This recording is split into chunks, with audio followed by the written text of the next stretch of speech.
যেটা আদি কোরআন ছিল, সে কোরআন বদরের যুদ্ধে পুড়ে ছাই হয়ে যায়। জেনে রাখুন, ইতিহাস আমার কাছে আছে, পিকে হিটলার লেখা ইতিহাস আমার কাছে আছে। এবং তারপরে 27 জনের শয়তানের দল মিলে এই কোরআন লিখেছে, এবং বারে বারে এই কোরআনের মধ্যে এমন এমন জিনিস ঢুকানো হয়েছে, বাচ্চাদের শেখানো হচ্ছে, হে মুসলমানগণ, অমুসলমানদের যেখানে পাইবে সেখানে বন্দি করিবে, নির্মম ভাবে হত্যা করিবে। কোরআনে লেখা, আমার কাছে আছে কোরআন। ওরা চ্যালেঞ্জ করুক, আমার কাছে কোরআন আছে, তাজের কোরআন। ওই কোরআন পাওয়া যায় না গরু না খেলে।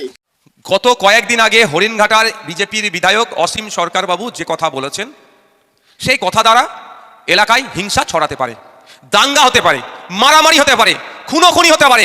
আমি দু একটা দিন অপেক্ষা করছিলাম রাজ্য সরকার কি ব্যবস্থা গ্রহণ করে, কিন্তু ব্যবস্থা গ্রহণ করেনি।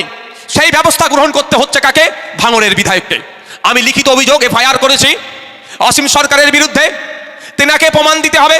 তিনি যে কথা বলেছেন একাধিক ধারাকে উল্লেখ করে আমি জানিয়েছি, সরকার সমস্ত বিষয়টা উল্লেখ করেছে। মমতা ব্যানার্জি তার পুলিশের যে কাজটা করার দরকার ছিল, ভাঙড়ের বিধায়ক হিসাবে আমি সে কাজ করেছি। এরপরেও যদি ব্যবস্থা গ্রহণ না করে, আমি আপনাদের জানিয়ে দিতে চাই, আমি আইনের দ্বারস্থ হব, কোর্টের মাধ্যমে এটা আমি বোঝাপড়া করে নেব। কারণ